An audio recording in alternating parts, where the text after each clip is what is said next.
For centuries, bats have been considered spooky, sinister, and associated with horror. These past accusations were due to their sharp teeth, but also that the vast majority of them only come out at night. Bats were the last lineage of animals to evolve flight, and to avoid competition with the birds that already filled the skies, they became nighttime specialists. And this unique evolutionary history dominated a lot of their evolution, with them evolving many unique features not seen in any other flying creatures, like echolocation. But bats are not just nocturnal insectivores, as they also eventually evolved into many niches that birds occupy, beating them at their own game, or evolving into completely new forms not seen in any other flying vertebrates, some of which are still around today, like the blood-sucking vampire bats, while other strange bats are prehistoric and lost to history.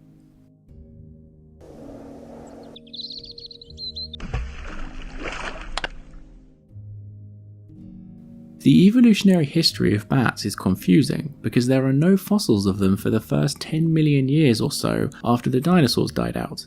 Then around 52 to 55 million years ago, in the Eocene, there is a sudden bat explosion, with many species being discovered all over the world in North America, Europe, North Africa, India, and even as far as Australia.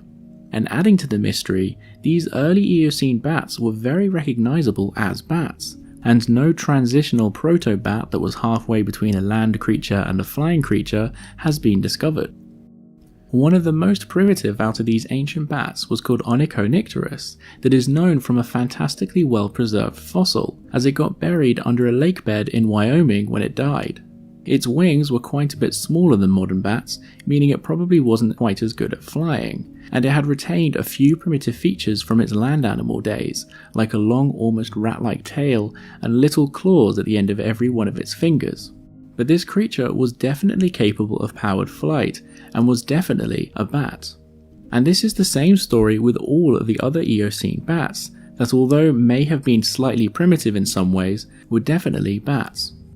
Despite the lack of bat fossils before this bat explosion, there are a few things that can be inferred about bat evolution from the fossils that have been discovered. As bats have their wing membranes stretching from their front hands to their feet, it is likely that they were gliders before becoming capable of powered flight. The fact that Onychonycterus had so many claws at the end of its fingers meant that it was probably a better climber than most modern bats, which is what you would expect to see in an animal that had recently evolved from gliding ancestors. For a long time, many scientists thought that bats were closely related to primates. Bats share a lot of features in their skeleton, brain, and eye anatomy to primates, but also primates have a very close gliding relative. The colugo is the primate's closest relative, and are tree-dwelling gliding animals that are even nocturnal, and many past researchers believe that the colugo may be a surviving lineage from the gliding animals that gave rise to bats. Unfortunately, more recently this has been pretty much disproven by multiple genetic tests, with none of them putting bats anywhere near primates, and actually bats seem to be more closely related to animals that look nothing like them. Bats actually belong to a giant group of mammals that are thought to have originated in North America and Eurasia, called the Laurasiatheria, and more specifically are likely most closely related to moles and hedgehogs and pangolins. But for now, the fossils that are needed to find out exactly how bats evolved are buried in deep time. It has long been thought that the quick success of bats was due to their nocturnal lifestyle, and more specifically their amazing skill that allows them to hunt so effectively at night, echolocation. Echolocation requires a lot of energy to function, and has very little advantage over eyesight unless it is dark, like in a cave or at night. So if the bats were capable of echolocation, there is a very good chance that they were nocturnal. There is no evidence that Onychonycterus was able to echolocate, but there are very old prehistoric bats that were able to, showing that it did evolve early in their evolution.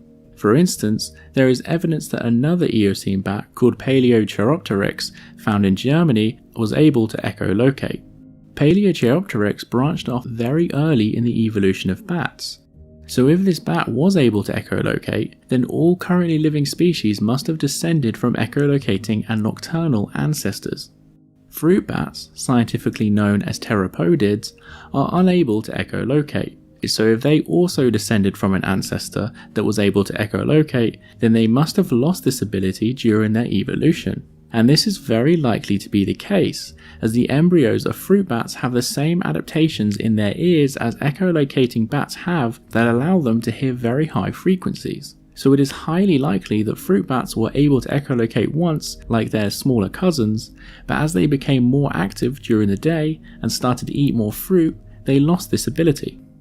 If early bats could echolocate their prey at night, they would have had less competition from insectivorous birds, and would have been at lower risk of being eaten by birds of prey that came out during the day as well. This would explain why there was a sudden explosion of bat species in the early Eocene. The transitional gliding or tree climbing mammals that eventually gave rise to bats were probably obscure and only found in a certain part of the world. But at the moment they became airborne, they were able to very quickly spread around the world as they filled the niche of nocturnal flying insectivore. And with there being more bats around, it is more likely that some of them would fossilize.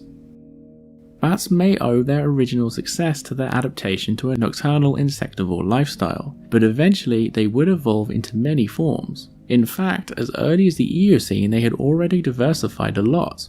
The fragmentary remains of a bat have been discovered from France and Tunisia that are dated to around 40 million years ago. Most of the fossils are of the jawbone and teeth, which were very robust and a lot more like other carnivorous land animals than the teeth of an insectivore. This shows that this bat was specialized for eating vertebrate prey, and was given the ridiculously over-the-top name of the necromantis, or the Death Eater. Some bats today are known to eat small vertebrates like fish or small birds, but the necromantis is the most predatory bat so far ever discovered. Bats are also unique among all mammals in there being species that can survive entirely on blood. Genetic tests show that vampire bats evolved from insectivorous ancestors, and in as little as 4 million years developed all of their specializations that allow them to live this lifestyle, like anticoagulant saliva.